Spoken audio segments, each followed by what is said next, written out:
भिंडी रोटी बेचने वाली सास बहू। सीता चूल्हे पर खाना बना रही है। गरीब सा घर है और सब लोग नीचे बैठकर खाना खा रहे हैं। चलो लड़कियां अब खीखी बंद करो और खाना खा लो।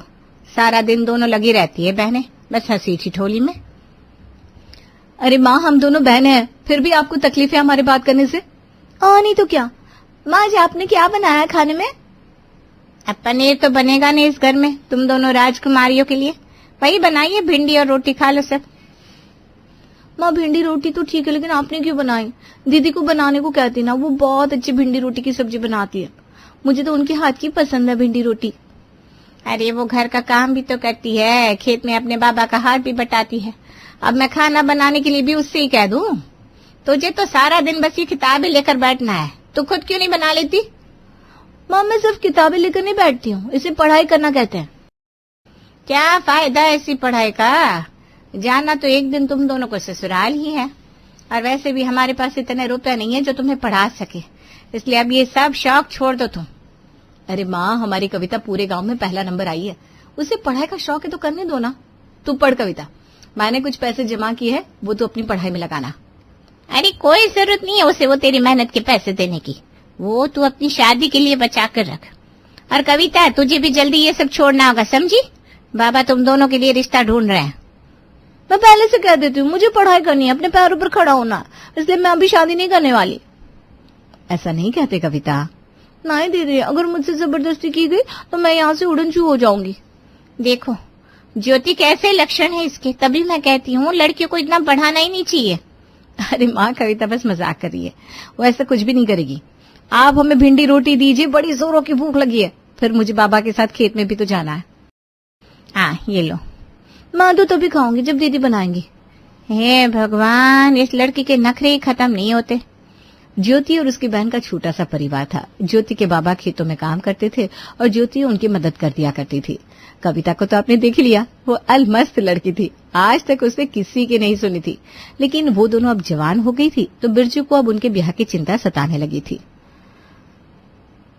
अब दोनों बिटिया ही है तो उनके ब्याह के बारे में तो सोचना ही होगा। क्या करें, दोनों के लिए थोड़ा थोड़ा पैसा जमा किया है। अब तुम्हारी दोनों बिटिया शादी के लायक हो गई है। अब बहुत बड़े घर का रिश्ता तो नहीं आ सकता, लेकिन कोई ठीक ठाक घर देकर दोनों के हाथ पीले कर दो। दो जवान बिटियाओं को घर में बिठाना सही नहीं है बिरजू। हाँ, हमें भी उनकी चिंता सताती रहती है। अब क्या करें, तुम्हारी नजर में कोई अच्छा सा घर हो तो हमें जरूर बताना। बाबा, मैं आपके लिए खाना लेकर आई हूँ। कैसी हो ज्योति बिटिया? मैं ठीक हूँ निर्मल काका, आप कैसे हैं? ज्योति तो काफी बढ़िया और बहुत ही सुंदर हो गई है। हमारे पड़ोसी गांव में रामलाल का बेटा रहता है, वो तुम्हारी तरह खेती करता है। तुम कहो तो हम ज्योति की बात वहाँ चला सकते हैं। नेकी और पूछ तुम चलाओ रिश्ता, हमारी तरफ से कोई दिक्कत नहीं है। ज्योति हमारी पसंद से ही शादी करेगी। अपने बाबा की बात सुनकर ज्योति ने तो कुछ नहीं कहा, लेकिन इस बात से कविता को बड़ा एतराज था, क्योंकि उसे लगता था कि अपनी शादी पे और जिंदगी पे खुद का हक होना बड़ा ही जरूरी है। अरे जी, बात तो बड़ी गलत है अम्मा, ना दीदी से पूछा ना ही उन्हें लड़की से मिलवाया, ऐसे ही उनकी शादी तय कर दी। तुम ना हमें ज्यादा ज्ञान मत दो, तुम्हें पता है हमारे यहाँ ऐसा ही होता है ना। हम तो बाबा से कहने वाले हैं ये सब गलत है। कविता छोड़ो ना, बाबा ने हमारे लिए जो भी किया होगा वो सही किया होगा, काहे इतना शोर मचाना। अरे दीदी, आप समझ नहीं रहे हो, ये आपकी पूरी जिंदगी का सवाल है। ऐसे ही किसी के भी घर चली जाओगी क्या? हमारे गांव में सबका भी ऐसे ही तो होता है, शादी के बाद हर लड़की को निभाना पड़ता है। तुम चिंता मत करो, जो भी बाबा ने तय किया होगा सब सही ही होगा। सही तो कह रही है ज्योति, और तुम्हारे लिए भी लड़का ढूंढना शुरू कर दिए हैं तुम्हारे बाबा। अब ज्यादा ये किताब के मुंह मत लगो। ज्योति को देखो कितनी होशियार हो गई है, रसोई में सब कुछ बना लेती है। हम नहीं करने वाले इस तरह से ब्याह, पहले हम कुछ बन जाएंगे फिर करेंगे ब्याह। हाँ कह देते अम्मा। अरे जरा देखो तो इसके तेवर, इसे क्या लगता है ये कहीं की राजकुमारी है? अरे हमारे नसीब में तो बैंगन की सब्जी भी बड़ी मुश्किल से आती है, इसीलिए तो सालों से भिंडी की सब्जी खा रहे, और ये मैडम चली है पनीर की सब्जी के सपने देखने। जाने दो ना माँ, अभी वो गुस्से में है ना, सीख जाएगी। लाओ हम आपके लिए भिंडी की सब्जी रोटी बना देते हैं, पता नहीं फिर कब मौका मिले आप सबके लिए बनाने का। ज्योति का ब्याह हो गया पड़ोस के गांव लल्लनपुर में, जहां ज्योति के पति लक्ष्मण खेती करते थे। खेत ज्यादा बड़ा नहीं था, लेकिन वहां एक तो सब्जी तो उगी जाती थी। परिवार में सास ससुर थे जो काफी बुजुर्ग थे। अम्मा आपके लिए परवर लाए हैं और रोटी लाए हैं, लीजिए। अरे कभी परवर, टिंडे और आलू की सब्जी बनाकर लाती हो, कुछ और बनाना नहीं आता क्या तुम्हें? अम्मा बाजार में सब्जी इतनी महंगी हो गई है कि कुछ भी सस्ता मिलता ही नहीं। ये तो हमारे खेत की सब्जी है, इसलिए यही बना देते हैं। हमने तो सुना था तुम भिंडी की सब्जी बढ़िया बनाती हो बहू, कभी वो भी खिला दिया करो। हमने इस बार खेत में भिंडी की सब्जी उगाई है। उसके बीज थोड़े महंगे थे, लेकिन हमने डाल दिए। जब भिंडी उग जाए तो अगली बार वही बना देना। जी बिल्कुल, वही बना देंगे।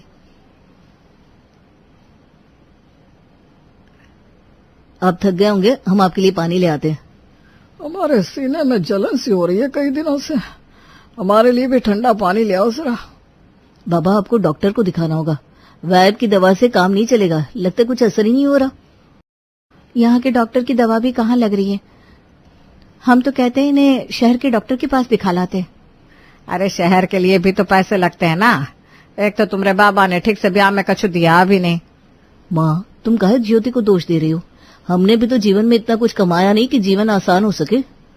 हमारे पास कुछ पैसे हैं बचाए हुए। हम जब बाबा के साथ खेत पर काम करते थे ना, तब कई घरों में खाना बनाने जाते थे, उसी से बचाए हैं। आप ये रख लीजिए, आपके काम आएंगे। ठीक है, मैं कल ही बाबा को शहर में ले जाता हूँ। ज्योति के ससुराल की आर्थिक हालत इतनी अच्छी नहीं थी, लेकिन ज्योति ने कभी शिकायत नहीं की। उसकी सास उसे ताने मारती, लेकिन वो कभी भी पलटकर जवाब नहीं देती थी। अरे क्या जरूरत थी पड़ोस की जान की भिंडी की सब्जी देने की? यहाँ क्या पैसे पेड़ पर उगता है? वो माँ जी, उनको भिंडी की सब्जी की खुशबू आ रही थी पड़ोस से, तो उन्होंने मांग ली। अब किसी को अन्न के लिए मना करना मुझे सही नहीं लगा। वाह, तुम तो अन्नपूर्णा माता बनती जा रही हो। एक काम करो, भंडारा ही क्यों नहीं कर लेती? सबको फ्री में खाना खिलाती रहो। अम्मा, आप ऐसा क्यों कह रही हैं? एक कटोरी भिंडी की सब्जी तो दी है, वो भी हमारे खेत की उगाई हुई। क्या हो जाएगा? मेरा बेटा मेहनत करके सब्जियां उगाता है और तुम हो कि सबको मुफ्त की रोटियां देती रहती हो। देखो, मेरे घर में ऐसा बिल्कुल नहीं चलेगा। अरे किस बात पर इतनी बहस कर रही हो अम्मा? ये तेरी बीवी से कह दे, हमसे बिना पूछे कोई भी फैसला ना लिया करे। ठीक है अम्मा, हम आगे से ध्यान रखेंगे। तुम अम्मा की बातों पर ध्यान मत दो। कमरे में आओ, हमें तुम्हें कुछ बताना है। लक्ष्मण काफी गंभीर लग रहा था। ज्योति उसे देखकर समझ गई कि कोई परेशानी वाली बात है, लेकिन उसे ये नहीं पता था कि ये बात उसकी बहन कविता से जुड़ी हुई है। ये आप क्या कह रहे हैं? कविता ऐसा नहीं कर सकती। हमने पूछताछ करवाई है तुम्हारे गांव में, यही सच है। कविता घर छोड़कर चली गई है। सुनने को मिला है कि उसे शादी नहीं करनी थी, इसलिए वो घर छोड़कर चली गई। कविता को ऐसा नहीं करना चाहिए था। अम्मा बाबा पर क्या बीत रही होगी। तुम्हारे बाबा ने कविता से सारे रिश्ते तोड़ दिए। पता नहीं कविता कहाँ होगी, क्या करेगी वो शहर में। हमें तो लगता है कि वो थोड़े ही दिन में वापस आ जाएगी। तुम चिंता मत करो। हमने अम्मा के सामने ये बात नहीं कही, क्योंकि वो बात का बतंगड़ बना देती। कविता हमसे तो बात कर लेती एक बार। पता नहीं कहाँ चली गई हमारी बहन। कविता घर छोड़कर भाग गई और उसके बाद ज्योति ने भी अपने मायके जाना कम कर दिया। अब तो उसके ससुराल की हालत और भी ज्यादा खराब हो गई थी। उसकी शादी को 2 साल हो गए थे, लेकिन अभी तक उसकी परेशानियां कम नहीं हो रही थी। हमें बाबा को फिर से शहर ले जाना होगा। इस बार जो पैसे बचाए हैं इसी में खर्च हो जाएंगे। पता नहीं किसकी नजर लग गई है हमारे घर को, कोई काम नहीं बन रहा। अगर तू चला जाएगा तो खेत को कौन देखेगा बेटा? इस बार की फसल कुछ खास नहीं हुई है अम्मा, सिर्फ भिंडी और आलू की सब्जी अच्छी बनी है। उसे भी बाजार में जाकर बेचना होगा। आप बाबा को अस्पताल ले जाइए, हम भिंडी बेच कर आते हैं बाजार में। उसी से जो पैसे मिले हम गुजारा कर लेंगे। आप चिंता मत करिए, हम यहाँ सब संभाल लेंगे। बाबा के इलाज में कुछ दिन और महीने भी लग सकते हैं। हम तुम्हें फोन करेंगे, अपना और अम्मा का ख्याल रखना। जी हाँ, हम है ना, आप जाइए। लक्ष्मण बाबा को लेकर चला जाता है। ध्यान रखेगी, खास ध्यान रखेगी, कहीं ऐसा ना हो कि हमारे भूखे मरने के दिन आ जाए। अम्मा, आप काहे ऐसा कह रही हैं? जब तक आपके बेटे नहीं आते हम आपका ख्याल रखेंगे। पहले तो ये भिंडी और आलू की सब्जी बेच कर आओ बाजार में, तो घर में कुछ राशन आ सके। हम अभी जाते बाजार। ज्योति भिंडी और आलू की बोरी लेकर बाजार में बेचने को निकलती है, लेकिन उसे उस सब्जी का कोई भी सही दाम देने को तैयार नहीं था। नहीं, हम ये भिंडी और आलू के ज्यादा पैसे नहीं दे सकते। अरे इनकी क्वालिटी भी इतनी अच्छी नहीं है। देखिए सेठ जी, हमारे पास जीने का बस यही सहारा है। आप हम पर कृपा कीजिए, इसका सही दाम लगाइए। हमने कहा ना, कोई भी इस बाजार में इसके ज्यादा पैसे नहीं देगा। ऐसा ही है तो इसे बनाकर खा क्यों नहीं लेती? जा यहाँ से, हमारा समय बर्बाद मत कर। अब हम क्या करें? अगर घर पर पैसे नहीं ले गए तो राशन कहाँ से आएगा? तभी बाजार में आवाज आती है, छोले चावल ले लो, छोले चावल, भरपेट खाओ, एक प्लेट में भरपेट खाओ, आओ आओ। कांजीलाल ने सही कहा कि हम भिंडी आलू बनाकर भी तो बेच सकते हैं ना, क्यों ना हम भी इसी बाजार में बेचें? भिंडी और आलू की सब्जी और रोटी, हाँ यही सही रहेगा। हम कल ही यहाँ अपना ठेला लगाएंगे। ज्योति बिना पैसे के घर जाती है। बताओ कितना मुनाफा हुआ? अम्मा, बाजार में तो कोई भी इसके सही दाम नहीं दे रहा था। क्या? तो खाली हाथ आ गई तुम? अरे पहले तो बड़ा कह रही थी, हम सब कुछ संभाल लेंगे, अब क्या हुआ? अम्मा, हमने तय किया है कि हम इन्हीं भिंडी और आलू की सब्जी और रोटी का ठेला लगाएंगे। हमारे हाथों की सब्जी बड़ी ही स्वाद बनती है, हमें यकीन है कि वो बहुत बिकेगी। लो, अब ये नया चोचला लेकर आई हमारी बहू। पता नहीं कब हमारा बेटा आएगा और कब हमारा पेट भरेगा। अम्मा, हम पर विश्वास कीजिए, हम बहुत मेहनत करेंगे और इस ठेले को कामयाब बनाएंगे। तुम्हें जो करना है करो, हमें कोई मतलब नहीं है। ज्योति ने अगले दिन से ही वो भिंडी और रोटी का ठेला लगाना शुरू कर दिया। उसके हाथ की भिंडी और रोटी की सब्जी जिसने भी खाई वो उसका दीवाना हो गया। बाजार में हर जगह ज्योति के ठेले की ही चर्चा हो रही थी। मालिक, इसकी हिम्मत देखिए, हमारे ही बाजार में भिंडी रोटी का ठेला लगाया इसने। अरे लगाने देना ये हमें कहाँ जानती है। हमें इसने अपने भिंडी आलू नहीं बेचे थे ना, कल देखना हम कैसे इसका ठेला हटाते हैं। आज तो बड़ी अच्छी कमाई होगी। आज घर का राशन भर लेती हूँ, अम्मा भी खुश हो जाएगी। आ गई? कितने का नुकसान किया बताओ तो? अरे अम्मा, ये देखिए, आज हमारी अच्छी कमाई हुई है, इसलिए हम राशन भी ले आए हैं। हमने कहा था ना हम आपका ध्यान रखेंगे। देखिए, हम अपना वादा पूरा कर रहे हैं। ठीक है, ज्यादा खुश होने की जरूरत नहीं है। चलो ये सब रसोई घर में रख दो। जी अम्मा, कल हम ज्यादा भिंडी और रोटी बनाएंगे, जिससे ज्यादा कमाई होगी, देखिएगा आप। और थोड़े पैसे इनको भी भेज देंगे, जिससे बाबा का इलाज भी जल्दी से हो जाएगा।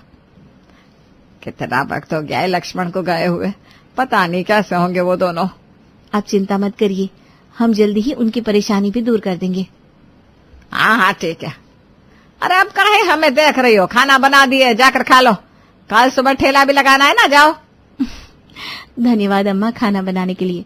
हम वादा करते हैं हम बहुत मेहनत करेंगे और आगे बढ़ेंगे। अरे अब जाओ, जाकर खाना खा लो।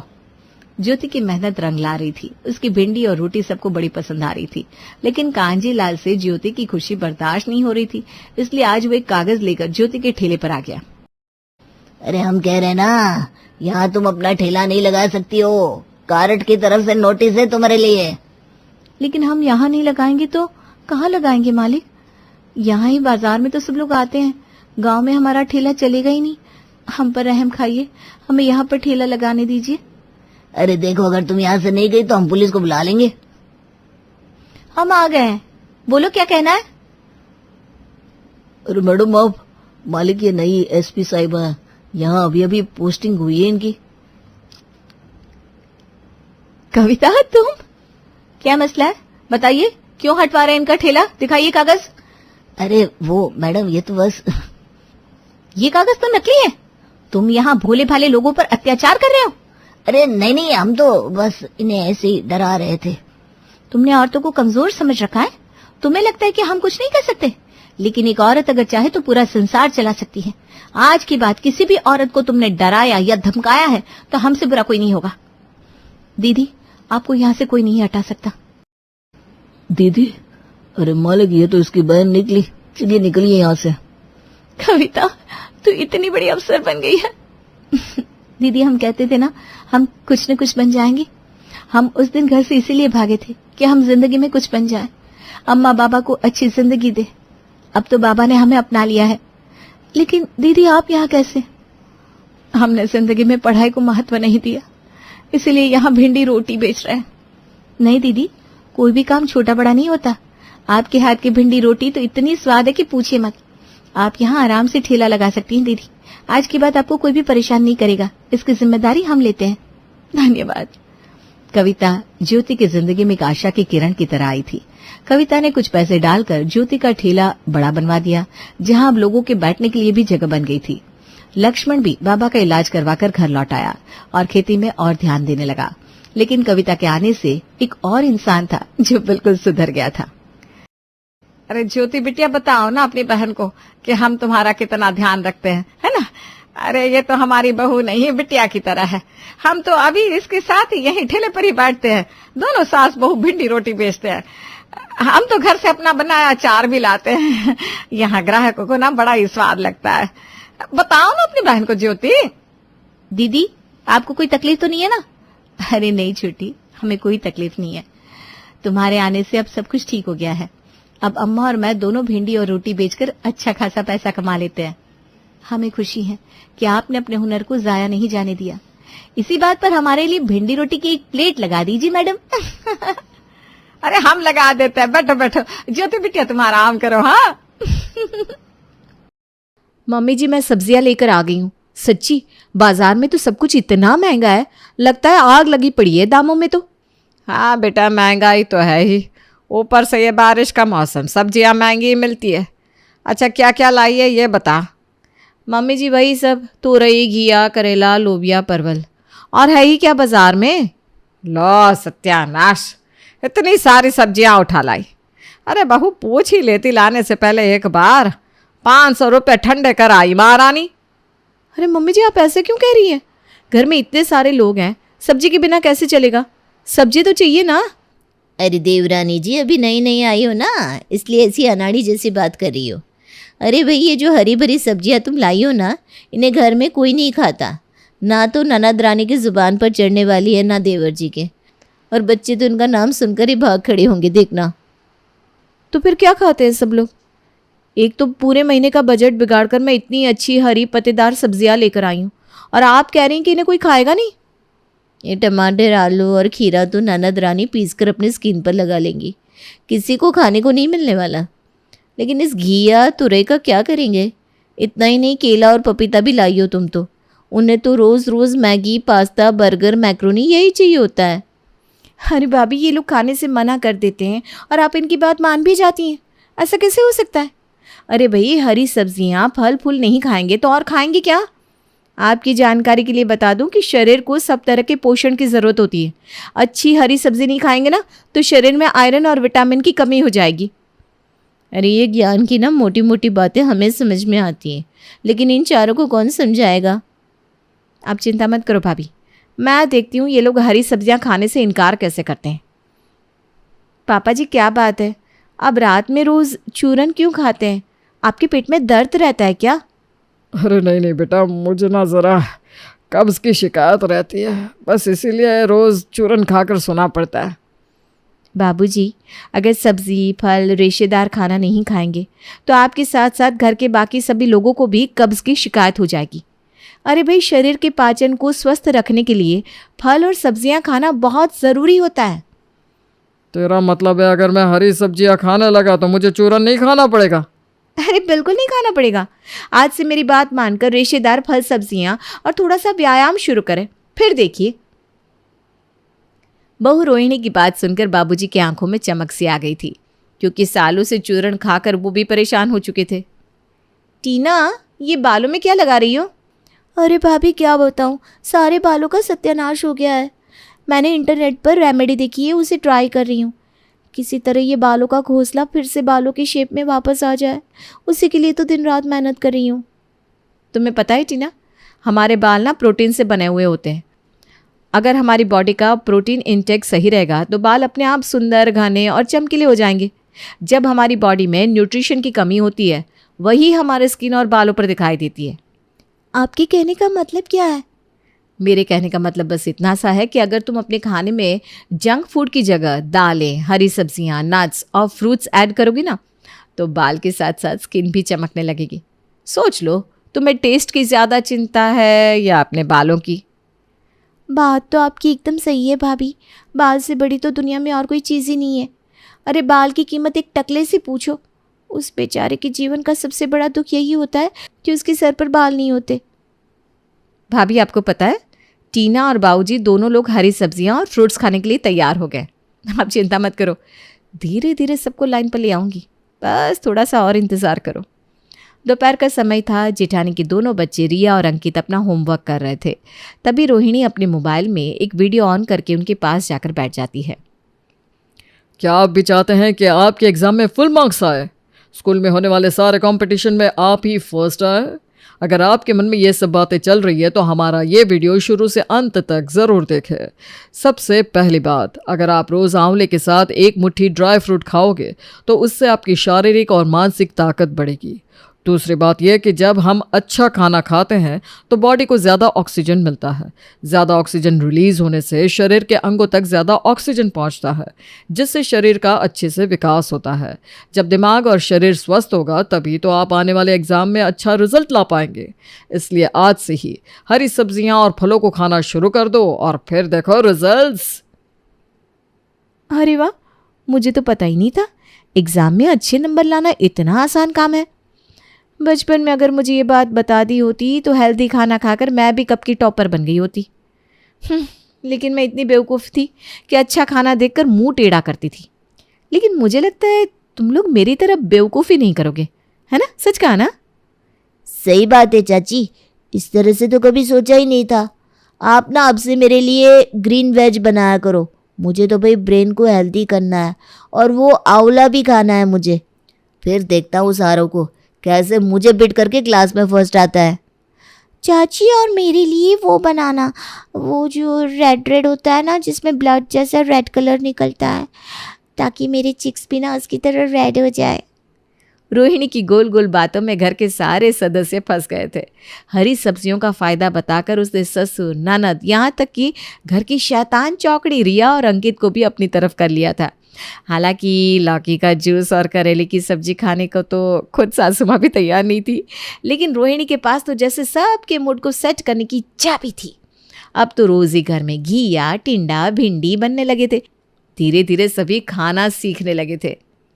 ये क्या हो गया है सबको? सबके सब भैंस की तरह हरा चारा खाने लगे। जब से छोटी भाभी आई है इस घर की तो आबो हवा ही बदल गई। 1 हफ्ता हो गया है, हर रोज़ घास फूस खाकर मैं तो तंग हो गया हूँ। लगता है सबसे बात करनी ही पड़ेगी। अरे टीना, तू कब से ये सब खाने लगी? चलना मोमोज खाकर आते हैं। नहीं भैया, ये सब ना अनहेल्दी खाना है, इसे खाने से स्किन खराब होती है। मैं तो आज से हेल्दी स्नैक्स ही लूँगी। भाभी ने मेरे लिए ड्राई फ्रूट्स रोस्ट करके रखे, मैं वही खाने वाली हूँ। अरे बूढ़े जैसी क्या बात कर रही है? ये सब खाने के लिए अभी बहुत उम्र पड़ी है हमारे पास। हेल्थ की चिंता बुढ़ापे में कर लेंगे, अभी तो जमकर टेस्ट उड़ाते हैं। और ये क्या कीड़े मकोड़े खा रही है कटोरी में? क्या भैया आप भी?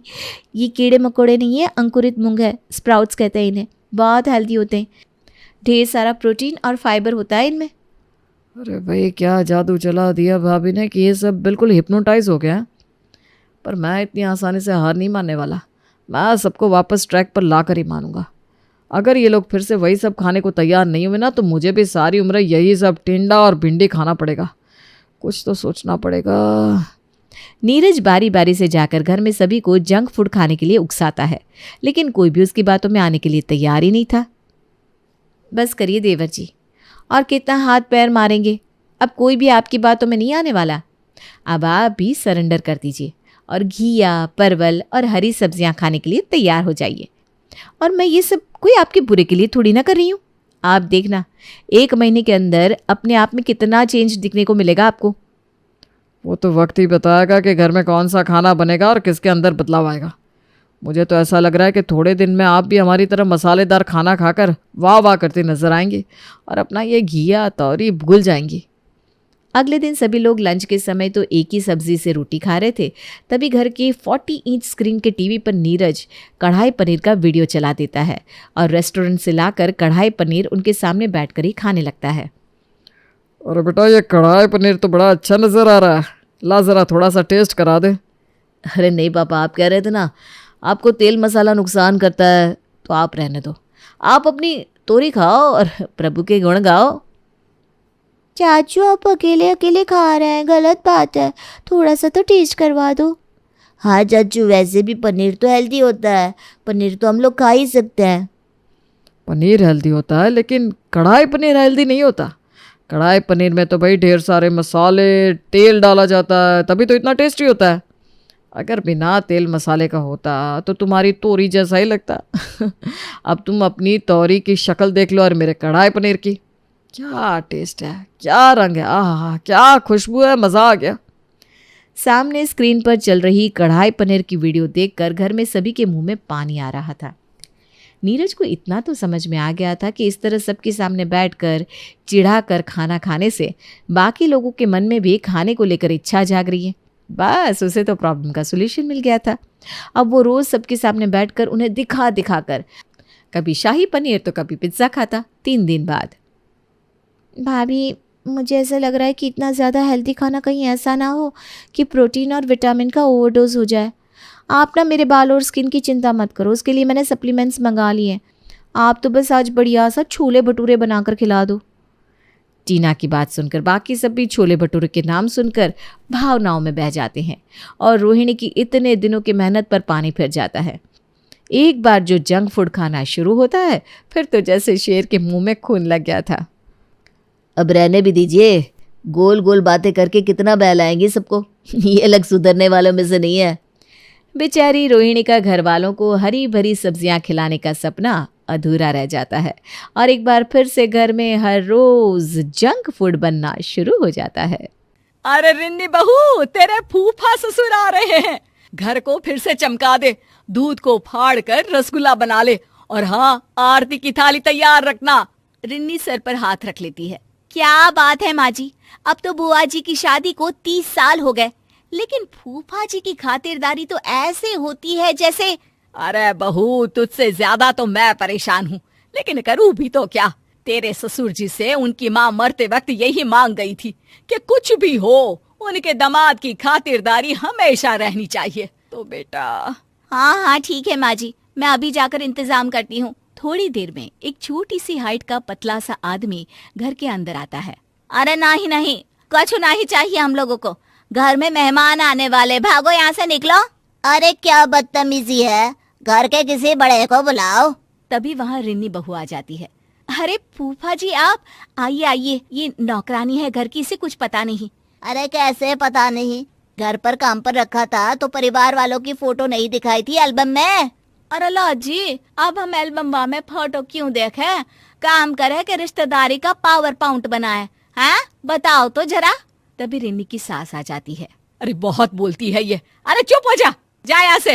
रिन्नी, आरती की थाली लिया, फूफा जी की आरती उतार ले।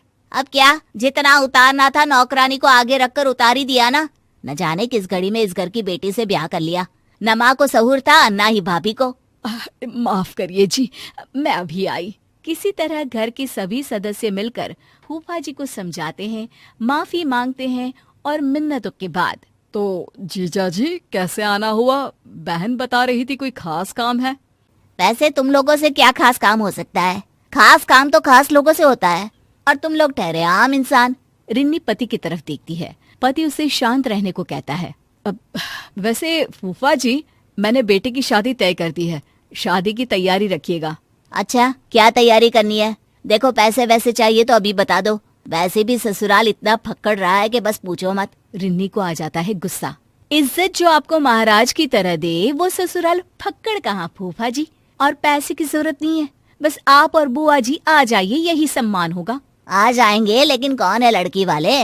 और हाँ, मेरे जैसे ससुराल में शादी तो नहीं कर दी। अरे जीवन भर बीवी को तौर तरीके ही सिखाते रह गए।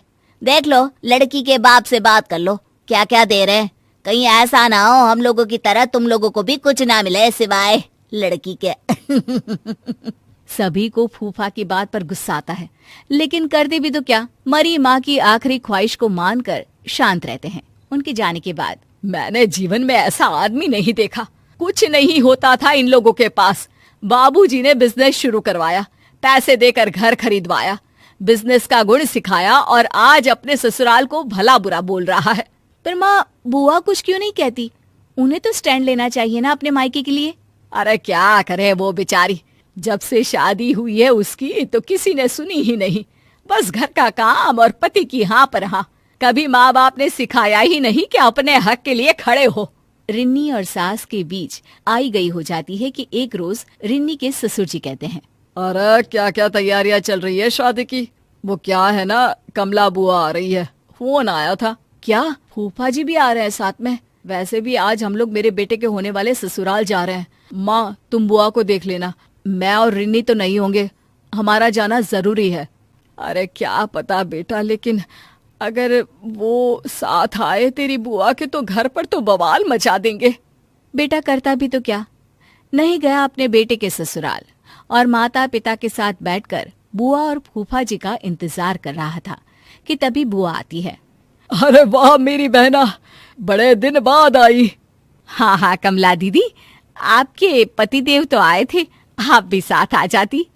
क्या हो गया, दोनों साथ घूमते नहीं है क्या? भाभी वो आपने अपने पोते की शादी तय कर दी है ना, तो उसके लिए ही भेजे थे ये हमको। पर बुआ जी, हम लोगों को तो किसी भी चीज की जरूरत नहीं है, बेटे की शादी है, हाँ आप लोगों का आशीर्वाद चाहिए बस। भाभी की बात सुनकर बुआ की आंख में आंसू आ जाते हैं। अरे दीदी मायके आई हैं, खुश होइए। बिटिया मायके आकर फ्री होती है और आप हैं कि मन में भार ली हुई है। क्या हो गया बताइए? अरे क्या बताऊं भाभी, इन्होंने ही भेजा है, बोला है आप लोगों को साफ साफ बोल दूं कि शादी में ससुराल की तरफ से इनको सोने की चेन और 5,000 रुपये का चढ़ावा लड़की वालों से बोल कर दिलवा दे, नहीं तो ये शादी में नहीं आएंगे।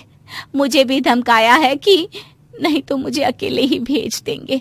और ये क्या बात होती है बेटा, हम लोगों ने तो किसी भी तरह के लेन देन के लिए मना कर दिया है। लड़की अच्छी है और उनकी माता पिता इतने सक्षम नहीं है। मैंने कुछ पैसे जमा किए हैं, वही आप लड़की वालों को बोलकर इन्हें दिलवा दीजिए ना, बाकी सोने की चेन का इंतजाम तो कर लूंगी मैं। अरे वो तो है मेरे पास, वही दे देंगे। रिन्नी बहू, जाकर सुनार के यहाँ से पॉलिश करवा लेना या तुड़वा कर नई ले लेना। बुआ के चेहरे पर मुस्कान आ जाती है। मैं आज भी आप लोगों पर बोझ बनी हूं ना भाभी। अरे कैसी बात कर रही हो, माँ पापा नहीं है तो क्या हुआ, तेरा भाई और भतीजा तो है ना। जीजा जी को बोलना सब कुछ मिलेगा, परेशान ना हो बस।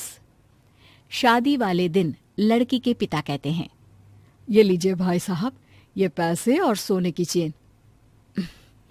वैसे आप लोगों की औकात क्या इतना ही देने की है? और क्या क्या दे रहे हैं आप लोग दहेज में? या आपकी शादी भी ऐसे ही हो रही है जैसे मेरी हुई थी, फक्कड़?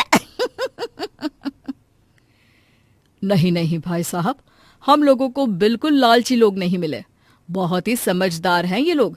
लड़की को ही दहेज मानते हैं, लेन देन के नाम पर भी सिर्फ यही लिया है जो आपके हाथ में है।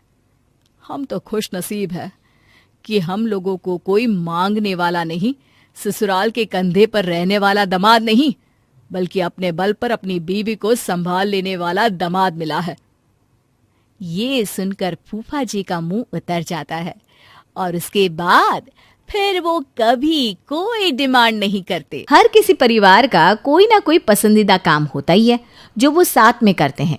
हमारे रोहिरा परिवार का सबसे पसंद का काम था खाना। हाँ सही सुना आपने, पूरा परिवार जब देखो बस पनीर की नई डिश खाने के बारे में ही सोचता रहता था। पूजा, आज तो छुट्टी का दिन है, चिली पनीर खाएंगे? हाँ मम्मी, मजा आएगा, और साथ में पनीर के रोज भी बना देना प्लीज। अरे लेकिन कल ही तो मैंने शाही पनीर की सब्जी बनाई थी, फिर आज चिली पनीर। हाँ मम्मी, पनीर की अलग अलग डिश खाने में हमें बड़ा मजा आता है। अरे रोज रोज इतना भारी खाना खाकर आप लोग थक नहीं जाते? आज कुछ हल्का सा बना देती हूँ। मसाला खिचड़ी कैसी रहेगी? अरे नहीं नहीं, मसाला खिचड़ी कौन खाता है, तू तो चिल्ली पनीर ही बना दे बहू। मैं 1 किलो पनीर ले आया हूँ बहू, ये ले। आप तो ले आए, लेकिन मुझसे इतनी मेहनत नहीं होती बार बार पनीर बनाने की। चलो जल्दी बना दो ना, आज एक नई फिल्म भी आने वाली है टीवी पर, वो भी साथ में देखेंगे। नई फिल्म ये लोग देखेंगे और मेरा पूरा वक्त चिली पनीर और पनीर रोल्स बनाने में ही चला जाएगा। अरे क्या सोच रही है बहू, जल्दी कर। और सुन, बच्चों के लिए कम तीखा बनाना भले, पर मेरे लिए तो एकदम मसाले वाला तीखा बनाना चिल्ली पनीर। हाँ माँ जी, और कोई फरमाइश आपकी? ठीक है, अगर पूछ ही रही है तो साथ में सबके लिए ना शिकंजी भी बना देना। और मेरे लिए लाल शरबत प्लीज। हे भगवान, इस घर में तो पूछना भी मना है कुछ। पूजा के घर वालों का खाने का प्रति प्यार इतना था कि उन्हें रोज कुछ अलग अलग खाने की इच्छा होती रहती थी। लेकिन इन सब में थक जाती थी पूजा, क्योंकि इन सारे पकवानों को बनाने में वक्त भी तो इतना ही जाता था। आज ये आलू टिक्की चाट खाना ज़रूरी था क्या? अरे आज तो इंडिया की मैच है, आलू टिक्की चाट खाना तो बनता है बहू। अरे इसमें हरी चटनी डालो ना, तीखा नहीं लग रहा है। अरे मम्मी, साथ में पपड़ी चाट बन जाता तो मज़ा ही आ जाता। अरे मम्मी, आपने मसाला पापड़ नहीं बनाया, मैंने कहा था आपको बनाने को। अरे मसाला पापड़ बनाने में कौन सी देर लगती है, अभी बना देगी मम्मी। बहू मसाला पापड़ बना ही रही है तो मेरे लिए 1 कप चाय भी रख देना। अरे चाय तो मुझे भी पीनी है, 1 कप मेरे लिए भी रख दियो। और मेरे लिए? जानती हूँ, लाल शरबत। और तुम दोनों के लिए लस्सी। और कुछ लाना है? नहीं मम्मी, आज हम बस ये हल्का चाट ही खाएंगे। हाँ बेटा, बहुत हल्का है सच में ये चाट तो। इसमें तो बस आलू की टिक्की, छोले, 3 तरह की चटनियाँ, दही, बूंदी और सेव ही तो है, और कुछ नहीं है। देखा, मैंने कहा था ना, आलू टिक्की चाट हल्की रहती है रात के खाने में। अरे वो देखो, आउट हो गया। यहाँ मैं क्लीन बोल्ड होने लगी हूँ, वो किसी को नहीं दिख रहा। वैसे तो हर गृहिणी को अपने परिवार के लिए खाना खिलाना, खाना बनाना दोनों ही बहुत पसंद होता है। लेकिन जब परिवार अपने साथ साथ औरों के लिए भी आपसे खाना बनवाते हैं तो आपकी हालत भी शायद पूजा की तरह ही हो जाएगी। हाश, अब जाकर पूरी रसोई साफ़ हुई है, अब थोड़ी देर आराम कर लेती हूँ। रोज़ रोज़ इनके लिए पकवान बना बना कर तो मेरी कमर ही अकड़ गई है। अरे पूजा, देख तो कौन आया है। हाँ, अब कौन आ गया मेरी ज़िंदगी में काम बढ़ाने। देख, मेरी सहेलियाँ आई है। नमस्ते आंटी जी, कैसी हैं आप? अरे ठीक ही तो है बेटा, हम ना आज स्पेशली तेरे लिए आए हैं। मेरे लिए नहीं, मुझे पता है ये दोनों शाही पनीर खाने आई हैं। हे भगवान, अभी अभी तो रसोई साफ की है मैंने। अब क्या करे बेटा, देव की तेरी इतनी तारीफ करती रहती है कि हमसे भी रहा नहीं जाता। अरे मैं उन सासों में से नहीं हूँ जो बहू की बुराई करती है, मैं तो हमेशा ही पूजा की तारीफ करती हूँ। काश अब मेरी बुराई करती मम्मी जी, मुझे थोड़ी सी तो राहत होती। अरे इसके हाथ में तो जादू है, क्या शाही पनीर बनाती है, इसके साथ पराठे, ओए होए होए, मज़ा ही आ जाता है। अब क्या बातों से ही पेट भरेगी? अरे पूजा अभी बना देगी, इसमें क्या दिक्कत है, होनहार है मेरी बहू। हाँ हाँ मम्मी जी, लेकिन मैंने ना अभी अभी रसोई साफ़ कर दी है और घर में शाही पनीर का सामान भी नहीं है, और आंटी जी को तो लेट भी हो रहा होगा ना। अरे बेटा, हमें क्यों लेट होगा, हम तो रात तक यहीं हैं, तुम आराम से खाना बनाओ, तुम हमारी चिंता ना करो बेटा। देखा, ये दोनों रात तक यहीं रुकने वाली है, इसलिए अभी शाही पनीर और पराठे बना दो, और रात को ना कुछ हल्का सा जैसे दाल मखनी बना देना। हाँ हाँ, ये तो बहुत हल्का खाना है ना। अरे बहू, मैं तुझे तकलीफ़ देना नहीं चाहती। हाँ नहीं नहीं नहीं, आप कहाँ तकलीफ़ देती है मुझे मम्मी जी। वो तो मेरा मन बहुत कोमल है ना। जा तू अब जल्दी से जा, शाही पनीर और पराठे बना दे। पूजा का तो सारा दिन बस खाना बनाने में ही बीत जाता था, इसलिए अब उसने अपने लिए कुछ करने का सोचा कि किस तरह से इस चीज़ से छुटकारा पाया जा सकता है। तो आज क्या पेश किया जा रहा है पूजा जी की रसोई से? आज तो मैंने बहुत कुछ बनाया है। अच्छा, जैसे कि मटर पनीर, नान, साथ में टिक्की और रायता भी। अरे वाह मम्मी, आज तो आपने होटल जैसी फीलिंग ला दी सच में। देखो तो मैंने टेबल भी किस तरह होटल जैसा ही सजाया है ना। मम्मी, हम सबको तो ऐसा लग रहा है कि हम सच में होटल में ही बैठे हैं। हाँ बेटा, अभी तो बहुत कुछ तुम सबको होटल वाला ही लगेगा। खाओ खाओ, सब लोग खाना खाओ। हाँ, आज पूजा ने सबके लिए होटल जैसा फैंसी खाना बनाया ही था, लेकिन सबसे बड़ा ट्विस्ट तो तब आया जब सबको खाना खाने के बाद होटल की तरफ बिल भी दिया जाता है। ये क्या है? क्या है मतलब? बिल है जो आपने खाया उसका 1500 रुपये। हाँ मम्मी जी, मटर पनीर और नान आपने खाए ना, उसकी पर प्लेट इतनी ही कीमत है। अरे लेकिन ये तुम हमें क्यों दे रही हो? आज से यहाँ जो भी खाना बनेगा उसका बिल सबको दिया जाएगा। रोज़ रोज़ इतना फैंसी खाना बनाकर मुझे क्या मिलता है? कुछ भी नहीं। इसीलिए मैंने फैसला किया है कि आज से मैं भी क्लाउड किचन की तरह हर डिश की कीमत रखूंगी। इसलिए देखो, मैंने ये चार्ट भी लगाया है। लेकिन मम्मी हम कैसे देंगे आपको पैसे? सिंपल बेटा, डिश के कोई पैसे नहीं देने तुम्हें। लेकिन फैंसी डिश की डिमांड आई तो तुम दोनों को पॉकेट मनी तो मिलती है ना, उनमें से भर देना पैसे। अरे पूजा बहू, क्या मजाक है ये? नहीं नहीं नहीं माँ जी, मजाक नहीं है ये। अगर आज मैं किसी और के लिए इतना सब बना रही होती तो कितना कमा रही होती। इसलिए आज से अगर कोई फैंसी डिश की डिमांड होगी तो आप सबको मुझे पर प्लेट उसका बिल देना होगा। ठीक है, कल मेरे लिए पनीर बिरयानी बना देना, ठीक है? ये लो 400 रुपये, ये मैंने अपने दे दिया है, तुम सब अपना अपना देख लो। नहीं नहीं, मैं तो दाल चावल ही खा लूँगी। मुझे भी अच्छे लगते हैं दाल चावल। अब हाँ, मैं भी जो भी सिंपल खाना बनेगा खा लूँगा। अब हमारी उम्र भी हो गई है वैसे भी। हाँ सही कहा आपने, मैं भी ना कल तो सिंपल ही खाना खाऊंगी भाई। पूजा के इस कदम से अब सबकी डिमांड धीरे धीरे खत्म होती जा रही थी, क्योंकि उन्हें अब हर किसी प्लेट के लिए पैसे जो देने पड़ रहे थे। पापा आज मम्मी को बोलो ना शाही पनीर बना दे। बेटा, शाही पनीर के दाम देखे तूने? 800 रुपये की सब्जी है। इतना अमीर नहीं है तुम्हारा बाप कि 800 रुपये की सब्जी बनवा दे घर में। अब तो ऐसा लगता है शाही पनीर खाने के लिए भी बैंक से लोन लेना पड़ेगा।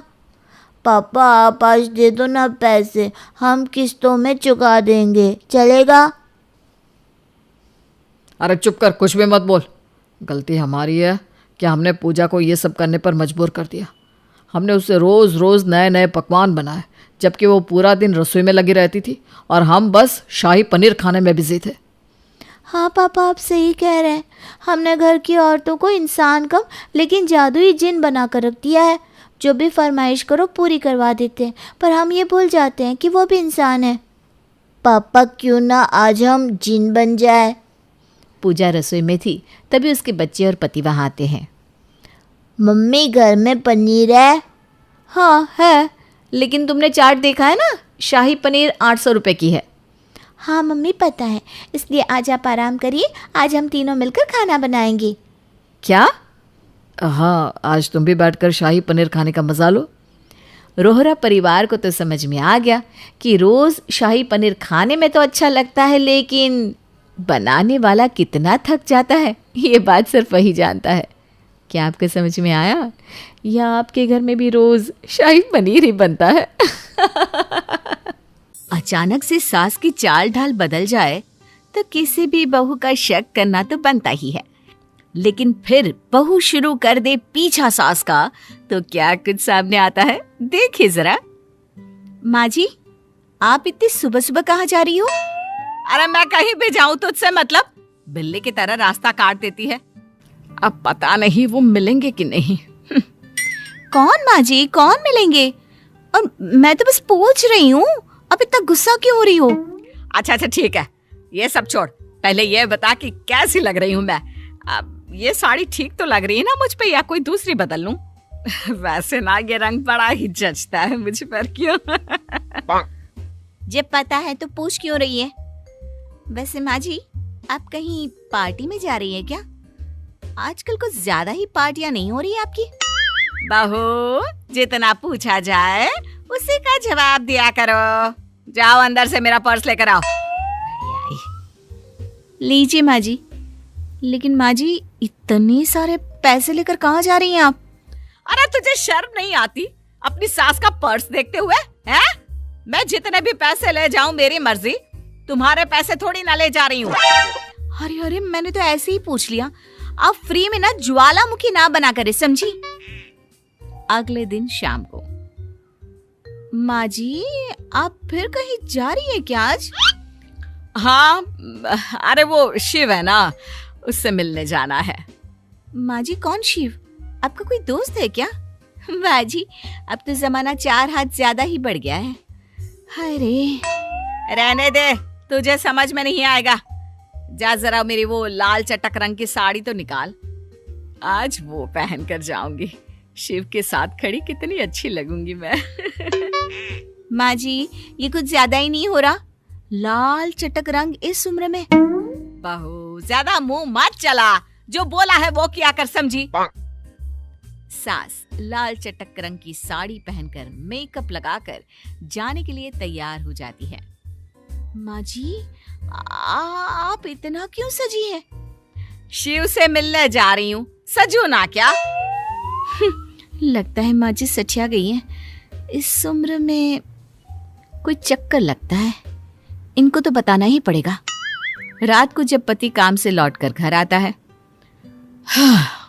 आज का दिन बहुत ही बिजी था, घर आकर इतना आराम मिल रहा है तुम्हें बता नहीं सकता। अरे आराम हराम है, पहले ये बताओ तुम्हारी माँ का कहीं चक्कर वक्कर चल रहा है क्या? ये क्या बोल रही हो तुम, पागल तो नहीं हो गई? पागल मैं नहीं, तुम्हारी माँ हो गई है उस शिव के चक्कर में। शिव? कौन शिव? किसकी बात कर रही हो? और माँ? हे भगवान, पापा ऊपर क्या गए, माँ तो अरे तुम नहीं जानते, तुम्हारी माँ रोज किसी शिव से मिलने बाहर जाती है, वो भी एकदम टिप टॉप बन के। अरे जितना मैं अपनी शादी में नहीं सजी, तुम्हारी माँ रोज उतना सजकर उस शिव से मिलने जाती है। तुम पागल तो नहीं हो गई? तुम कहना चाहती हो कि मेरी माँ का किसी शिव के साथ चक्कर चल रहा है? वैसे सच्ची चल रहा है क्या? और नहीं तो क्या। अरे तुम खुद ही बताओ, कौन औरत किसी अनजान मर्द के लिए इतना सजती सवरती है? तुमको याद है, ऐसा तो मैं शादी से पहले जब तुमसे मिलने आती थी तभी सजती सवरती थी, और तो और रोज मिलने जाती हैं और देर देर तक बाहर रहती हैं। आज भी गई थी, तुम्हारे आने से थोड़ी देर पहले ही घर लौटी है। अब अपने कमरे में आराम कर रही हैं और खाना भी नहीं खाया, कह रही थी बाहर से खा कर आई हूँ। अब तुम खुद ही सोचो मैं क्या समझूं? नहीं नहीं, मुझे लगता है तुम्हें समझने में कोई गलती हुई है। माँ ऐसी नहीं है, वो इस उम्र में ऐसी गलती क्यों करेंगी? वो मुझे नहीं पता, अगर तुमको मुझ पर यकीन नहीं है तो कल खुद ही देख लेना। ठीक है, कल मैं घर पर ही रहूंगा, तब देखते हैं। अगले दिन, बहू आज मेरे लिए खाना मत बनाना, मैं बाहर से ही खा के आऊंगी, ठीक है?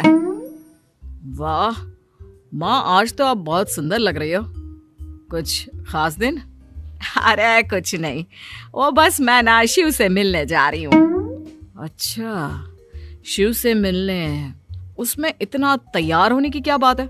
हाँ, वैसे आप तो हर कपड़ों में बहुत सुंदर लगती हो। अरे कैसे तैयार होकर ना जाऊं? मैं चाहती हूँ कि मेरे शिव की नजर केवल मुझ पर रहे और किसी पर नहीं। अच्छा बहुत हो गई बातें, चलती हूँ मैं, देर हो रही है। सास वहां से चली जाती है।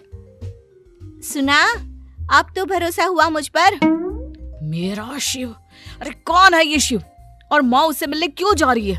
मुझे तो कुछ समझ में नहीं आ रहा। समझ तो तब आएगा जब हम माँ जी का पीछा करेंगे कि ये चक्कर क्या है।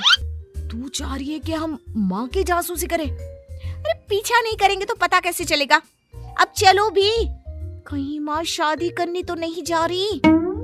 बहू और बेटा मिलकर माँ का पीछा करते हैं और मंदिर पहुंच जाते हैं। माँ इतना सच कर मंदिर क्यों आई है? मंदिर तो वैसे माँ रोज ही जाती है। हाँ, रोज बिना नागा और रोज इतना ही सज धज कर जाती हैं। वैसे इसके बाद कहाँ जाएंगी, सवाल तो ये है। लगता है आज ये माँ जी कहीं उस शिव से शादी तो नहीं कर रही मंदिर में। हाय रे, इस बुढ़ापे में नए ससुर जी। चुप, बिल्कुल चुप। तुम यहाँ टीवी सीरियल्स के एपिसोड्स बनाना बंद करो। चलो अंदर चलकर देखते हैं। बेटा बहू माँ के पीछे पीछे मंदिर जाते हैं और वहां जाकर जो देखते हैं उसके बाद तो लो वो देखो, हमारी मंडली की असली हीरोइन आ गई है। अरे ज्यादा देर तो नहीं हुई ना मुझे? देर तो हो गई है, कहीं शिव नाराज ना हो जाए। अरे नहीं नहीं, शिव का संगीत शुरू होने में बहुत टाइम बाकी है। अच्छा है, मुझे लगा आज मुझे देर हो जाएगी। अरे आज तो तुम बहुत सुंदर लग रही हो, ये साड़ी तुम पर बहुत जच रही है। वैसे मैं कैसी लग रही हूँ? हाँ, लेकिन तुमसे ज्यादा कहाँ, तुम तो इस मंडली में सबसे खूबसूरत हो, तुमसे ऊपर कोई भला रह सकता है। लो आ गए शिव, चलो चलते हैं। बेटा और बहू बाहर से सब सुन लेते हैं और देख भी लेते हैं। माँ जी, शिव जी भगवान को शिव बुलाती हैं? माँ जी इस शिव की बात कर रही थी और मैंने तो क्या क्या सोच लिया था। माँ जी इतना सज सवर कर यहाँ मंदिर की मंडली में आती है और वो भी शो ऑफ करने के लिए। हाय रे माँ जी, कभी भनक तो लगने देती। अच्छा हुआ ना कि कोई ऐसी वैसी बात नहीं थी, तुम्हारी बातों में आ गया था मैं, और मैंने भी न जाने क्या क्या सोच लिया था। लेकिन अपनी आंखों से और कानों से सुनकर दिल को सुकून मिल गया। तुम्हारे जैसी औरत ना। अरे मैं भी क्या करती, माँ जी रोज घर से गायब रहती थी, वो भी पैसों के साथ, और रोज रोज शिव का नाम जपती थी। ऐसे में किसी को भी धोखा हो जाता। अरे शिव, भोले शंभू, कभी कुछ और भी तो बोल देती ना, तो मैं ये तो ना करती इनकी स्वाद। हाय रे, मैं भी ना। शर्म नहीं आई मेरी माँ के बारे में उटपटांग बोलने में। देखो अब तुमसे कितनी बार कहा है कि टीवी सीरियल्स थोड़े कम देखा करो। खुद तो डरी और मुझे भी डरा दिया।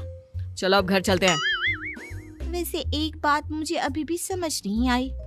अब तुम्हें जो भी समझ नहीं आया उसके बारे में घर चलकर बात करते हैं। माँ ने यहाँ देख लिया ना तो दिक्कत हो जाएगी। जब पारुल कमरे में आई और उसने दीपेन की पैंट देखी कि बिस्तर पर पड़ी हुई है, तो वो आसपास देखने लगती है और फिर उसमें से पैसे निकालने लगती है। अरे वाह, आज तो बहुत पैसे रखे हैं इन्होंने जेब में। इसमें से 1000 ले लेती हूँ, इनको कौन सा पता चलने वाला है। पारुल दीपेन की जेब से पैसे निकालकर अपनी अलमारी में रख देती है और जाकर रसोई के काम में लग जाती है। थोड़ी देर बाद दीपेन बाहर आता है, अपनी जेब को चेक करता है। पारुल, मैंने इस पैंट की जेब में पैसे रखे थे, तुमने देखे क्या? नहीं तो, मैंने तो नहीं देखे। आप यहीं कहीं रख कर भूल गए होंगे शायद। अरे ऐसे कैसे भूल जाऊंगा, मैं जब नहाने गया था मुझे अच्छे से याद है कि मैंने इसमें पैसे रखे थे। तुम्हारे गिने हुए थे पैसे? नहीं, गिनकर तो नहीं रखे थे मैंने। हाँ, तो बस कहीं खर्च कर दिए होंगे तुमने और अभी भूल गए होंगे। अरे पर मुझे अच्छे से याद है कि मेरे पास ज्यादा पैसे थे और अभी कम लग रहे हैं, और घर में कोई आया भी तो नहीं है कि जो ले लेगा, हम दोनों ही तो हैं। अरे तुम्हारी आदत, यहाँ वहाँ खर्चा कर देते हो, फिर याद नहीं रहता। जाओ अब तैयार हो जाओ, ऑफिस के लिए देर हो रही है तुम्हें। हाँ ठीक है, शायद मैं ही भूल गया हूँगा, मैं तैयार हो जाता हूँ। हाँ, मैंने तुम्हारा टिफिन भी तैयार कर दिया है। पारुल ने दीपेन की जेब से पैसे लिए थे, लेकिन उसने सच नहीं कहा, और ये पारुल पहली बार नहीं कर रही थी। वो अक्सर दीपेन की जेब से पैसे निकाल लेती थी। अरे दीपेन, देखो ना कितना अच्छा ड्रेस है ये। हाँ अच्छा तो है, लेकिन क्या करना है? क्या करना है मतलब? मुझे ये ड्रेस चाहिए, इसलिए तो दिखा रही हूँ। अरे नहीं, इस महीने कुछ नहीं, अगले महीने तुम्हें दिलवा दूंगा पक्का। अरे पिछले महीने भी तुमने यही कहा था, प्लीज दिलवा दो ना। ये ड्रेस बस 3000 का ही है। अरे बस 3000 नहीं होते हैं पारुल, बहुत होते हैं 3000 रुपए। मेरी सारी सहेलियां हर महीने शॉपिंग करती हैं, मैं तो तुमसे कभी कभी कोई चीज मांगती हूँ, तुम मेरे लिए इतना भी नहीं कर सकते? अच्छा बाबा, लाओ कौन सा ड्रेस है बताओ, कर देता हूँ पेमेंट। अरे तुम मुझे पैसे दे दो ना, मैं ये सामने दुकान पे जाकर लेकर आऊंगी। वो क्या है ना, ड्रेस का रंग और डिजाइन भी तो देखना होता है ना, तो मैं ड्रेस सामने देख कर ही पसंद करने के बाद लेकर आऊंगी। ये लो 3000 रुपये। पारुल की डिमांड आए दिन कुछ न कुछ होती ही थी। कभी उसे चाहिए था कुछ तो कभी कुछ, जिससे वो किसी न किसी बहाने से दीपेन से पैसे ले ही लेती। दीपेन, मैंने तुम्हें बताया था ना, आज शाम को हम सब सहेलियां साथ में घूमने का प्रोग्राम बना रही हैं, तो मुझे कुछ पैसे दो ना। पारुल, आजकल तुम्हारे खर्चे बहुत बढ़ते जा रहे हैं। माना कि मेरी अच्छी नौकरी है, लेकिन इसका मतलब ये नहीं कि तुम बस खर्चा ही करती जाओ। अरे मैं कहाँ इतना खर्चा करती हूँ, अब सहेली के साथ घूमने जा रही हूँ तो पैसे तो चाहिए कि नहीं? अभी पिछले महीने ही तो दिए थे तुम्हें पैसे, वो कहाँ है? वो तो घर में खर्च हो गए, मैंने थोड़ी ना लिए। तुम ना हमेशा ही मुझसे लड़ते रहते हो खर्च के लिए। तुम्हारे आजकल खर्चे बढ़ते ही जा रहे हैं, इसलिए कह रहा हूँ। ठीक है छोड़ो, नहीं जाती सहेलियों के साथ, रहने तो। बोल दूंगी मेरे पति के पास पैसे नहीं है मुझे देने के लिए, मैं नहीं आ सकती। अरे अब तुम ये इमोशनल ब्लैकमेल मत किया करो यार। मैं भी फोन लगाती हूँ, मना कर देती हूँ। अरे रुको, ये लो 5000 रुपये, और देखो इस बार ध्यान से खर्चा करना, ठीक है? ज्यादा शॉपिंग मत कर लेना। हाँ ठीक है। पायल की दीपेन से पैसे लेने की आदत बहुत पुरानी थी। उसे घर खर्चे के लिए भी जितने पैसे मिलते थे उसमें से वो कुछ पैसे चोरी कर लेती। दीपेन, घर का राशन खत्म हो गया, मुझे पैसे दे दो ना, मैं जाकर ले आऊंगी। अरे अभी 15 दिन पहले तो तुम्हें पैसे दिए थे राशन और घर खर्च के लिए, कहाँ खर्च किए? कहाँ किए मतलब क्या होता है? मैं खा जाती हूँ क्या पैसे? घर के ही काम आते हैं, सब्जियां लेनी होती है, राशन लेना होता है, घर का सामान लेना होता है, उसमें खर्चा होता है। और आजकल कितनी महंगाई है, देख रहे हो, कोई भी चीज सस्ती नहीं मिलती बाजार में। पारुल ज्यादा बकवास मत करो, मैंने तुम्हें 15,000 रुपये दिए थे खर्च के लिए, इतने पैसे कैसे खत्म कर दिए तुमने? तुम मुझ पर क्यों चिल्ला रहे हो? हाँ, मैंने कुछ नहीं किया, जो है तुम्हारे सामने है। अभी राशन खत्म हो गया है, मुझे और पैसे दो तो मैं राशन ले आऊं, वरना नमक वाली रोटी बना देती हूँ, उसी से खाना खा लेना। मुझे तो समझ में नहीं आ रहा कि तुम्हारा क्या करूं। आजकल जब देखो इस चीज के पैसे उस चीज के पैसे मांगती रहती हो। ऐसा ही चलता रहा तो एक दिन तो मैं कंगाल हो जाऊंगा। हाँ, तुम तो ऐसे कह रहे हो जैसे मैं अपने ऊपर खर्चा कर रही हूँ। सब कुछ तुम्हारे घर का ही ले आती हूँ। मैं ये नहीं कह रहा हूं कि सामान मत लाओ, बस इतना कह रहा हूं कि खर्चे पर थोड़ा सा कंट्रोल करो, और कुछ नहीं। मैं हम दोनों के भविष्य के लिए सेव कर रहा हूं, जिससे हमें भविष्य में तकलीफ ना हो। हाँ, तो तुम कर रहे हो ना सेव हम दोनों के लिए, तो किसी को तो खर्चा करना चाहिए ना। फिर तुम नहीं सुधरोगी पारुल। दीपेन ने कई बार पारुल को समझाने की कोशिश की थी, लेकिन वो कुछ समझने को तैयार ही नहीं थी। उसके खर्चे आज भी ऐसे ही थे, लेकिन दीपेन के जीवन में अब एक बड़ी मुसीबत ने एंट्री ले ली थी। सर ये आप क्या कह रहे हैं? ये कंपनी बंद हो रही है, लेकिन आपने हमें ये पहले क्यों नहीं बताया? मैंने कोई दूसरी नौकरी भी नहीं ढूंढी अभी तक। हमारे हालात ही ऐसे हो गए थे कि हम कुछ नहीं कर पाए। अब इस महीने से आपको नौकरी छोड़नी होगी क्योंकि कंपनी बंद हो रही है। सर आप हमें कुछ वक्त दे दीजिए, हम कोई और नौकरी ढूंढ लेंगे। अगर हम इस महीने नौकरी छोड़ देंगे तो घर का खर्चा कैसे चलेगा? सॉरी, कुछ नहीं कर सकता मैं। दीपेन को नहीं पता था कि अचानक उसे एक दिन उसकी अच्छी खासी नौकरी को छोड़ना पड़ेगा। दीपेन काबिल था, लेकिन दूसरी नौकरी ढूंढने में अभी उसे कुछ वक्त तो लगने ही वाला था। वो बड़े मायूस मन से घर वापस आता है। अरे तुम आ भी गए? क्यों जी, आज इतनी जल्दी आ गए? हमारी कंपनी बंद हो रही है और सबको नौकरी छोड़ने को कहा गया है। क्या? अचानक से नौकरी छोड़ने को कह दिया? ऐसे कैसे? कुछ नहीं कर सकते हम। सारे स्टाफ ने बहुत कहा बॉस को, लेकिन उनके पास अभी कुछ बाकी नहीं है। लेकिन अब क्या होगा? अब तुम क्या करोगे? वही तो सोच रहा हूँ। मेरे बैंक में जो भी सेविंग पड़ी है हमारे भविष्य के लिए, जो हमने रखी थी, उसे निकाल लाता हूँ और अपना एक छोटा सा बिजनेस शुरू करूँगा। अब ये रोज़ रोज़ की नौकरी ढूंढना और छोड़ना बहुत हो गया। लेकिन सारी सेविंग्स बैंक से निकालोगे तो फिर हमारे पास तो कुछ भी नहीं रहेगा। तो मेरे पास और कोई चारा भी तो नहीं है। जो सेविंग्स है वही है बस। कितने पैसे चाहिए होंगे तुम्हें बिजनेस शुरू करने के लिए? अरे कम से कम 60,000 से 70,000 रुपये की ज़रूरत तो होगी। अच्छा ठीक है, तुम यहाँ रुको, मैं भी आती हूँ। पारुल रसोई में जाती है और चावल के डब्बे से पैसे निकालती है। फिर वो कमरे में आती है और कपड़ों के नीचे से पैसे निकालती है। फिर बिस्तर के नीचे से पैसे निकालती है। ऐसे करते उसने जहाँ जहाँ पैसे बचाए थे वहाँ से समेट कर दीपेन को दे देती है। ये लो, गिनो तो कितने हैं? ये तो 75,000 है। तो इससे तुम्हारा काम हो जाएगा ना। अब तुम इससे अपना नया काम शुरू कर सकते हो।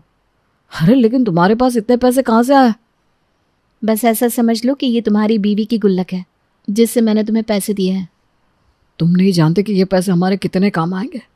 हमें हमारी बैंक से सेविंग भी नहीं निकालनी पड़ेगी और हम नया काम भी शुरू कर सकते हैं। अब तुम्हारा काम हो गया ना। अब मुझे 500 रुपये दे दो, मैं कुछ मीठा खा लूँगी। हाँ ज़रूर, ये लो 500 रुपये। पारुल 500 रुपये लेती है और फिर जाकर अपने चावल के डब्बे में रख देती है।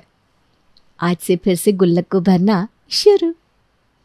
तेनू काला चश्मा जचदा है गोरे मुखड़े ते। लेकिन क्या हो अगर कोई गोरे मुखड़े वाली हमेशा ही चश्मा चढ़ा कर रखे? क्या है यार सारिका, सारा दिन ये काला चश्मा पहनकर क्यों घूमती रहती हो? अभी तो घर में हो ना। It's so hot. और तुम तो जानती हो ना मुझे रोशनी से कितनी प्रॉब्लम होती है। यार ये क्या बात होती है?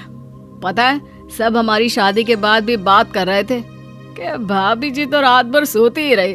काले चश्मे के अंदर से कौन सा आंखें दिख रही थी तुम्हारी?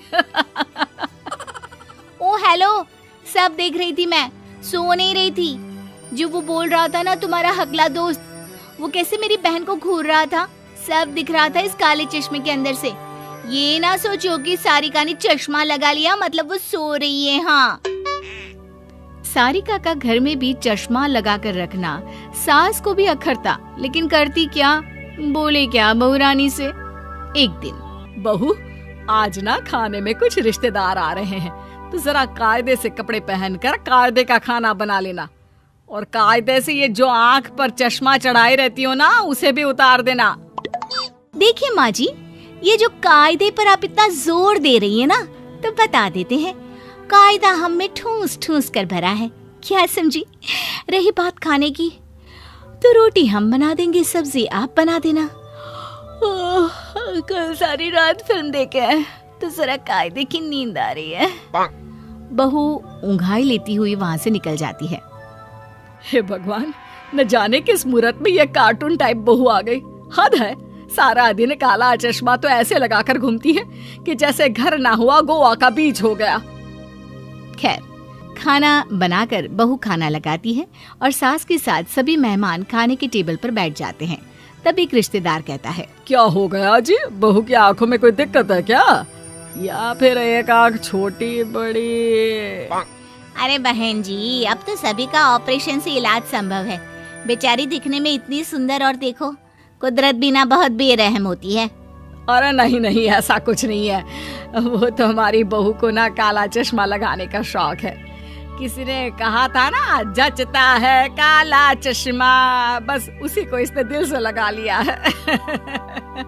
सास की बात बहू सुन रही होती है। उसे सास पर गुस्सा आता है और सोचती है कि अब इसे मजा चखाना ही चाहिए। सारिका सब्जी लेकर आती है और धीरे से सास को देने के बहाने उनके ऊपर गिरा देती है। अरे ये क्या बदतमीजी है बहू? बदतमीजी नहीं, ये तो मैडम के शौक लग रहे हैं। सास को बहू पर गुस्सा आता है। वो उसका चश्मा निकालकर तोड़ देती है। ये क्या किया माँ जी? जानती है कितने का था? अरे जितने का हो, लोग आंखों की रोशनी मिले इसके लिए ऑपरेशन कराते हैं, और एक तुम हो, अच्छी खासी आंखें ऊपर वाले ने दी है तो उस पर चश्मा लगाकर अंधी बन रही हो। जाओ मेरी नई साड़ी लेकर आओ, और हाँ, कायदे से खाना खिलाओ, समझी? सास का गुस्सा देखकर बहू क्या मेहमान भी डर जाते हैं। एक दो दिन तो सारिका चश्मे की तरफ देखती भी नहीं, लेकिन कहते हैं ना, चोर चोरी से जाए, हेरा फेरी से ना जाए। तो चढ़ जाता है एक दोपहर घर के अंदर चश्मा। सासू माँ देखिए, ये तो मैं उतारूंगी नहीं। मैंने कभी आपके किसी शौक को मना किया है क्या? अरे वाह जी वाह, कौन से मेरे ऐसे शौक है जिसने तेरा जीना खराब रखा है, मैं भी तो सुनूं। ये जो दिन भर तंबाकू मलती रहती है ना आप, पता है कितनी नाक पर चढ़ती है इसकी बदबू? हमेशा लगता है कि चौराहे पर खड़े हैं। तंबाकू? मैं कहाँ खाती हूँ तंबाकू? अरे कैसे बात कर रही हो बहू? देखिए सासू माँ, अभी भी आप बोल रही हैं तो आपके मुंह से तंबाकू की छींटे उड़ उड़ कर मेरे मुंह में आ रहे। सास चुप होकर वहां से चली जाती है। शाम को पति का फोन सारिका के पास आता है। बेबी, मैं ऑफिस से जल्दी आऊंगा, फिर चलेंगे शाम को घूमने, तैयार रहना, ठीक है? फिर क्या, सज जाती है सारिका की सवारी चश्मा लगाकर। अरे जाकर चाय पिला, कुछ तो काम कर। सारा दिन घर का काम कर करके थक जाती हूँ मैं। अब बस कड़क सी चाय पिला दे, सर में दर्द हो रहा है। ला रही हूँ सासू माँ। वो क्या है ना, पिछला वाला चश्मा जो आपने तोड़ा था वो तो ठीक था, लेकिन ये वाला कुछ ज्यादा ही डार्क है, दिखता ही नहीं है कुछ भी। बहू जाती है कि रास्ते में फूलदान से टकरा जाती है और वो फूलदान गिर जाता है। हाय रे भगवान, बचाई सद्दी से, एक तो आँख से, दूसरा दिमाग से। अरे ठीक है ना माँ जी, ठीक है, ज्यादा ड्रामा मत करिए। वैसे भी बाबा आजम के जमाने का था, अच्छा हुआ टूट गया। सास बड़बड़ाती रही और बहू फटाफट सब बटोर कर चाय बनाने चली जाती है। ये लीजिए एकदम कड़क चाय, दिमाग खोल कर रख देगी ये चाय आपकी। फिर ये जो सारा दिन चटर पटर लगा रहता है ना आपका, सब ठीक हो जाएगा। चाय देकर बहू चली जाती है, लेकिन थोड़ी ही देर में उसकी सास की जोर से चिल्लाने की आवाज आती है। अरे क्या हुआ माँ जी, क्यों चिल्ला रही है? सब ठीक है ना? अरे फिटे मुंह, पानी ला पहले, फिर बताती हूँ सब ठीक है कि नहीं। हाय रे, किस जन्म का भगवान बदला ले रहे हो ऐसी बेवकूफ बहू को मेरे पल्ले डाल कर। बहू पानी देती है। कभी चाय पीना है, कभी पानी पीना है। अरे कोई तरीका होता है कि नहीं? गर्म सर्द हो जाएगा, चाय के बाद पानी नहीं पीते सासू माँ। सास बहू को चाय पीने को बोलती है। अच्छा बेटा, तो तू ये चाय पी और फिर बता, इसके बाद कौन ऐसा है जो पानी नहीं पिएगा? नहीं, छी, मैं झूठी चाय नहीं पीती। लेकिन सास तो सास ही होती है। बहू को जबरदस्ती चाय पिला देती है, जिसके बाद पानी पानी। अरे ना जी ना, गर्म सर्द हो जाएगा, चाय के बाद कौन पीता है पानी? अब समझ में आया? जी माँ जी, सब कुछ समझ में आ गया। दरअसल काले चश्मे के पीछे से चाय की पत्ती की जगह बहू ने ढेर सारी लाल मिर्च डाल दी थी। अब क्या था, सास के साथ बहू भी सी सी करके मिर्ची से खुद को बचा रही थी। कभी पानी पिए, कभी चीनी रखाए, तभी बेटा आ जाता है। अरे क्या हो गया यार, तुम तैयार नहीं हो, घूमने जाना है, कहा था ना। बहू जाकर तैयार हो जाती है और साथ लगा लेती है काला चश्मा। यार शाम के 7 बज रहे हैं, तुम इस वक्त चश्मा लगाकर कैसे घूम सकती हो? देखो जो करना है करो, मैं तो ऐसे ही चलूंगी, नहीं तो रहने दो। अरे ठीक है ना यार, चलो। मार्केट में हर कोई सारिका को ही देखता है।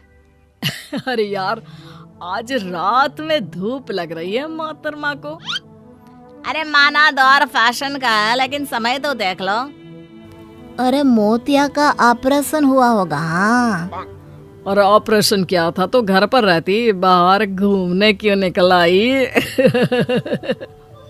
पति को गुस्सा आ जाता है, वो उन लोगों से लड़ने लगता है। मेरी बीवी पर कमेंट करने की हिम्मत कैसे हुई तेरी? वहाँ सबके साथ सारिका के पति की लड़ाई हो जाती है और वो उसे लेकर घर आ जाती है। बेटे की चोट देखकर माँ परेशान हो जाती है। अरे क्या हो गया मेरे बेटे को? अरे किसने मारा? बेटा तुम लोग तो घूमने गए थे ना? मुझे माफ कर दो माँ जी, ये रहा चश्मा, इसे भी तोड़ दो। मैं अब कभी चश्मा नहीं लगाऊंगी, मेरे कारण सब हुआ। सास पहले तो चश्मा बहू के हाथ से ले लेती है और फिर उसे वापस देकर कहती है, अरे नहीं नहीं बहू, ये चश्मा तू जरूर लगा, लेकिन हाँ घर के बाहर, और वो भी जब धूप हो, समझी? जी समझ गई।